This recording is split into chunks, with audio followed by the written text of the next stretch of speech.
Olá, muito boa noite. Hoje, 6 de julho de 2021, terça-feira, você também pode nos acompanhar pelo portal guará.com. Vamos aos destaques. CPI dos combustíveis. Empresário Pacovan consegue habeas corpus com o Tribunal de Justiça e falta a oitiva na Assembleia Legislativa. Ainda no cenário político, escolas rurais ameaçadas de fechar as portas. Projeto de lei aciona o Ministério Público para evitar que aconteça. Governo do Estado realiza entregas do programa Maranhão Verde a 4 municípios da Baixada Maranhense. Na saúde, Prefeitura de São Luís realiza higienização de ônibus e terminais de integração. Chapadinha recebe ampliação dos serviços de hemodiálise no Hospital Regional. E ainda, como planejar gastos com itens básicos como alimentação, gás de cozinha e combustível. Tudo isso e muito mais agora, no Jornal da Guará.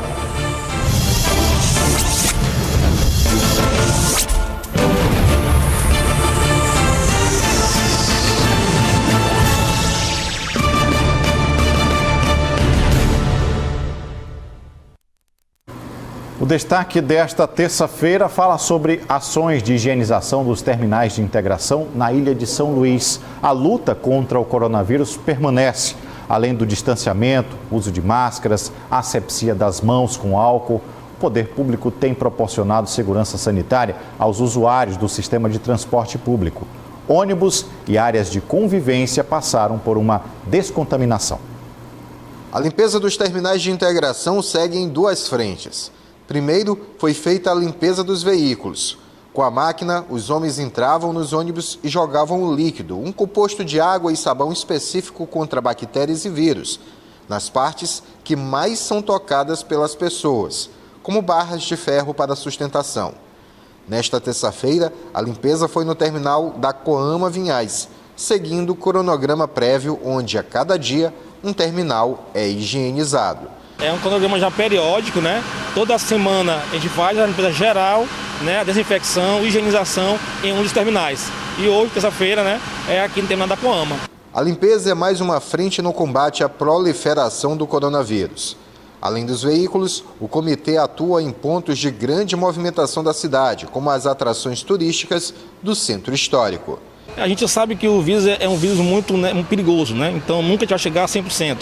Mas a gente consegue minimizar bastante, né? E os números já mostram isso.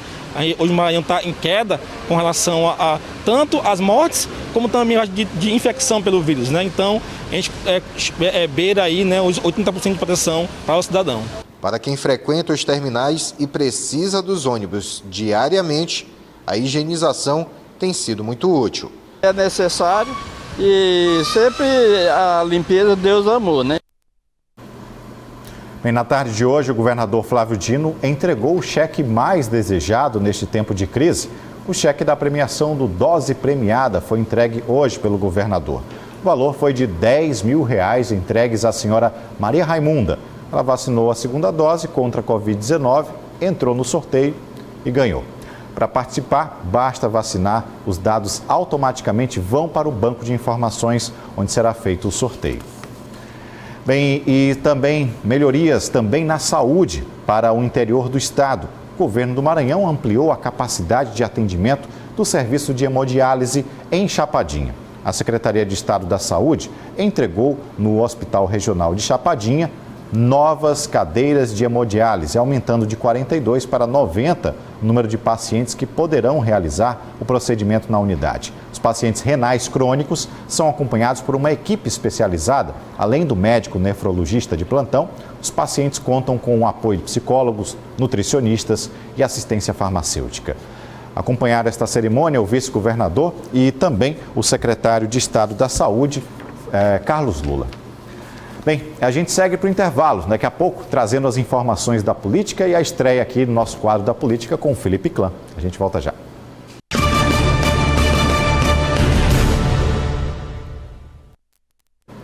Jornal da Guará de volta e retomando a pauta sobre educação. Um projeto de lei que tramita no Congresso Nacional vem exigindo uma manifestação do Ministério Público quanto ao fechamento de escolas de zonas rurais. O assunto requer atenção e ampla discussão por parte dos legisladores. A realidade da educação no campo tem sido negativa. Segundo o Movimento dos Trabalhadores Rurais Sem Terra, o MST, entre 2002 e 2010 foram fechadas 24 mil escolas no campo.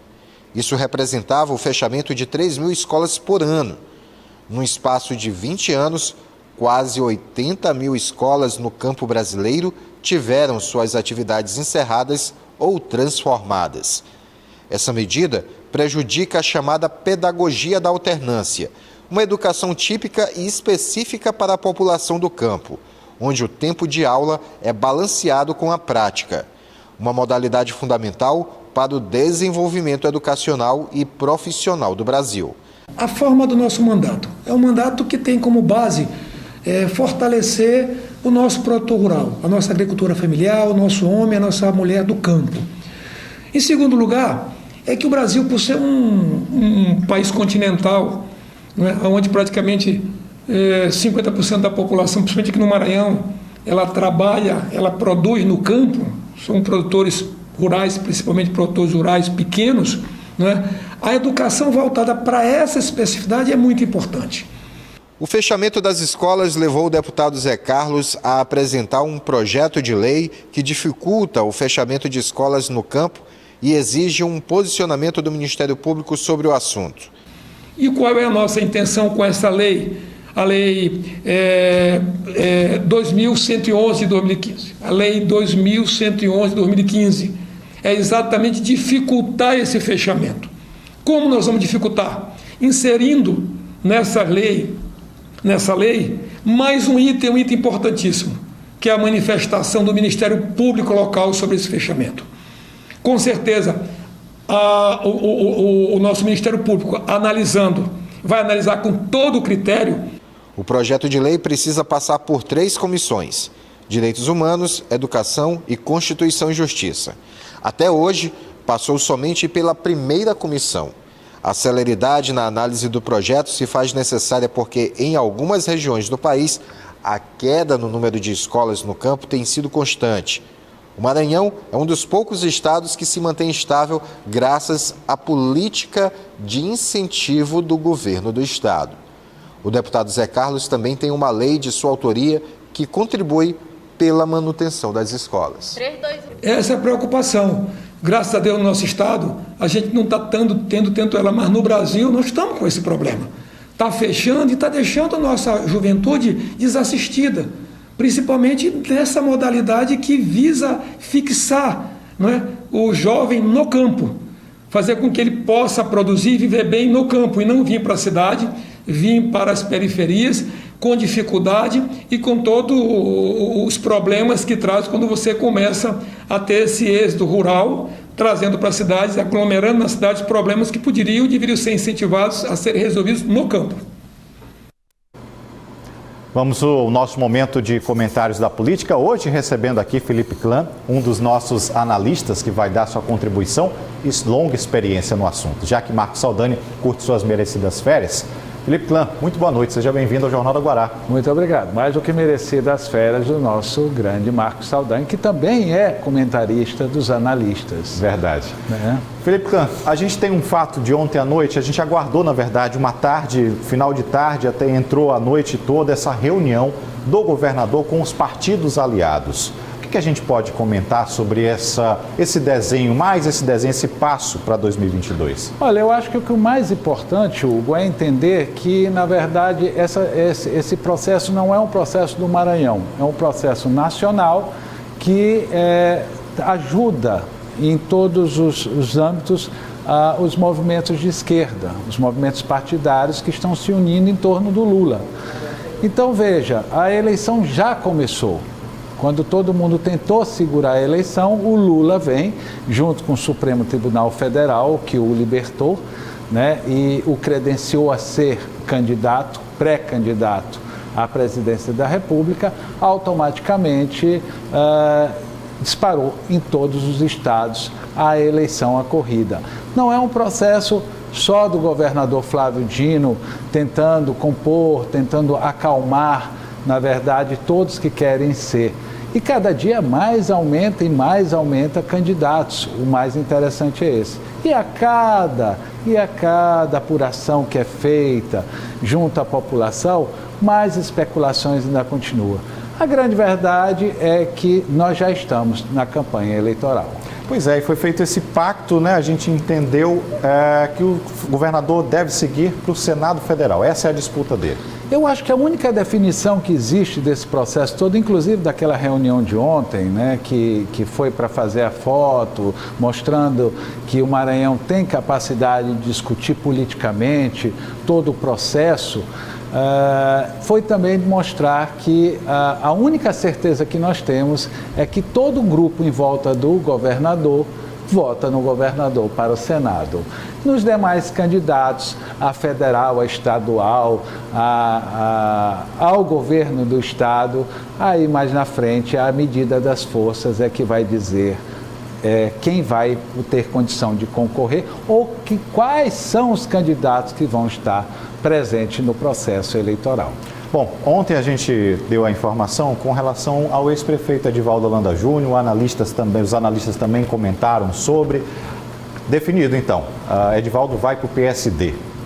É muito interessante, hoje eu conversei tanto com o candidato, né, já foi dito pela Nacional que o Edivaldo Holanda é o candidato do PSD ao governo do estado. Eu conversei com o candidato e conversei com a direção nacional hoje para entender toda essa composição. O Edivaldo foi convidado, na verdade, pela Nacional, não foi pela estadual. Quem foi buscar, através de pesquisas que foi encomendada pelo partido no Maranhão, foi o próprio Kassab. Então o convite veio diretamente do Kassab para o Edivaldo ser, sim, o candidato ao governo do estado. Será que o coloca em situação difícil com o presidente estadual, o Edilásio Júnior, já que ele compõe com o Eduardo Braide? E o mais interessante, lembrando das relações familiares do Edilásio, né, que sempre apoiou a ex-governadora e pré-candidata, apesar que a governadora ainda não expôs qual é o interesse dela, mas ela não deixa de ser um dos grandes potenciais para a corrida eleitoral de 2022 ao governo do estado do Maranhão. Não podemos esquecer que ela varia aí entre 22% a 28% em todas as pesquisas que até agora foram levantadas, então não pode desconhecer. Mas há um fator muito interessante.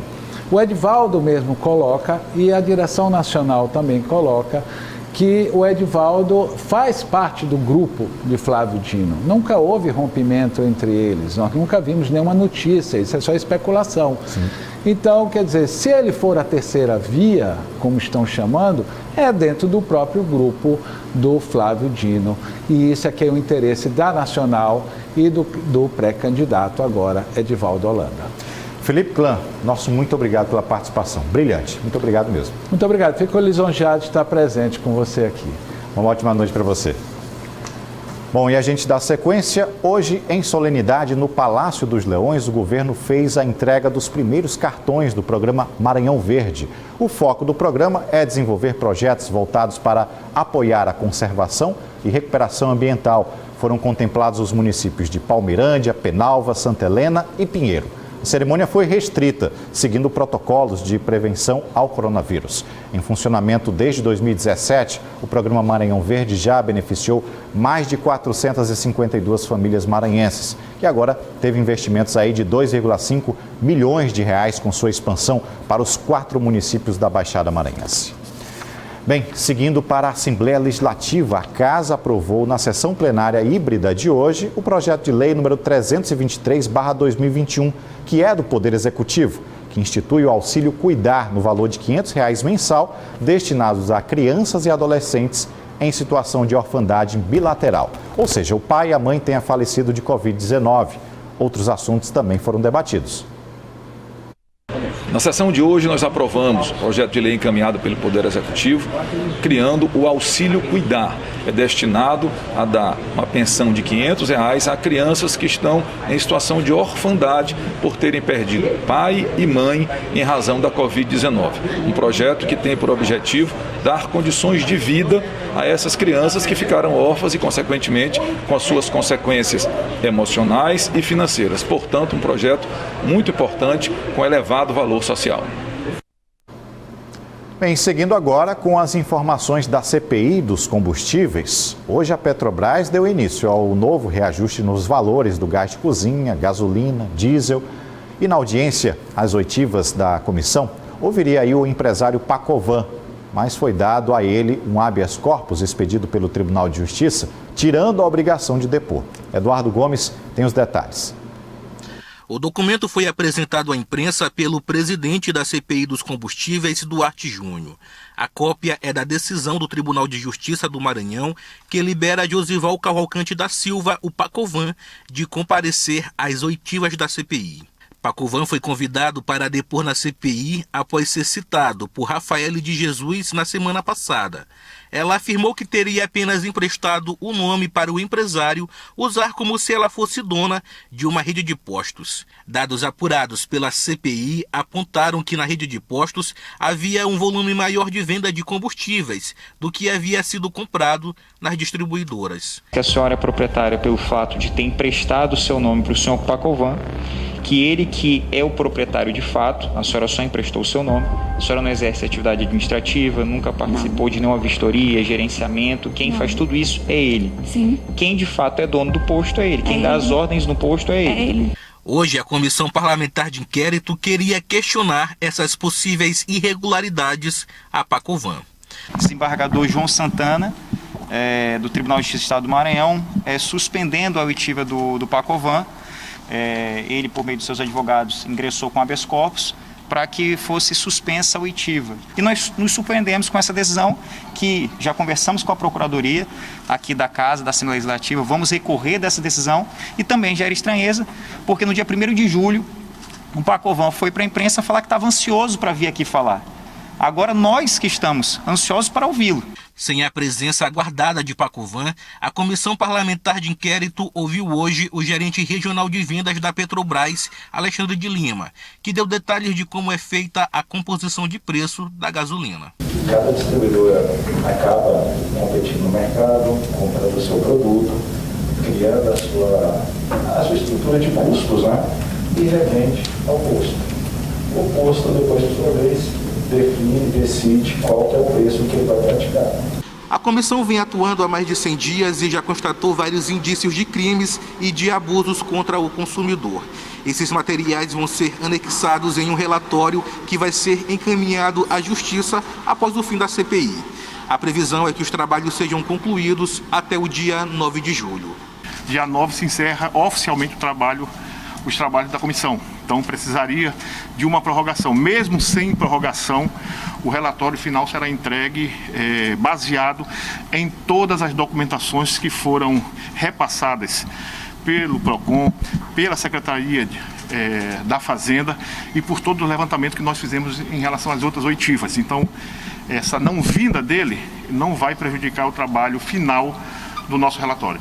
Mas antes de encerrar os trabalhos, a Comissão Parlamentar de Inquérito quer ouvir Pacovan e, para isso, vai recorrer da decisão da Justiça. Depois do intervalo, o assunto economizar em tempos de crise, altos valores do gás, combustível, energia, dificultando a vida das famílias. É um instante só.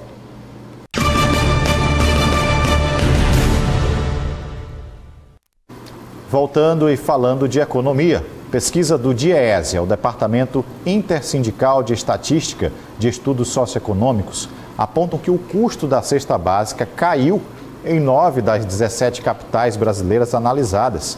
Isso mesmo, os números apontam que onde registrou-se alta de custo foram em Fortaleza, Curitiba e Florianópolis. E as capitais que apresentaram queda foram Goiânia, São Paulo, Belo Horizonte e Campo Grande. No mês de junho, a cesta básica mais cara do país era a de Florianópolis, onde o custo médio dos produtos que compõem a cesta chegavam aí a R$ 645 R$ 38. A cesta mais barata era a de Salvador, onde o custo médio era de R$ 467,30 em junho. Depois dos cálculos, o Diese estimulou que o salário mínimo deveria ser equivalente aí a R$ 5.421,84, valor que corresponde a 4,93 vezes o piso nacional vigente, que é de R$ 1.100. Bom, e a gente fala agora também dos assuntos que mais vêm sendo debatidos dentro de casa, em roda de amigos, familiares, que é o aumento do valor de itens essenciais estão dificultando muito a gestão domiciliar. Valores aumentaram bastante. A saída, além de economizar, é saber planejar gastos nestes tempos difíceis. O diesel 3,7% e o gás de cozinha 5,9% nas refinarias. Mas não parou por aí não. A conta de energia elétrica chegou na bandeira vermelha no patamar 2. A cobrança passou de R$ 6,24 para R$ 9,49 a cada 100 kWh consumidos, uma alta de 52%. Com tantos aumentos, como é possível economizar e manter as contas em dia? Segundo este especialista, o consumidor precisa racionar os gastos e manter pontos considerados como prioridade. É possível, convocando a família, racionalizar algumas despesas. No caso, por exemplo, do transporte, você pode usar o chamado transporte solidário. Um dia vai no carro de uma família, no outro dia vai no carro de outra família. É possível. Tem muitas dicas dadas aí pelas distribuidoras de energia de como reduzir o consumo de energia, a mesma coisa o consumo do gás. Em meio às altas de serviços considerados essenciais em plena pandemia de coronavírus, o setor de turismo e lazer também aparece bem atrativo nesse período de férias escolares.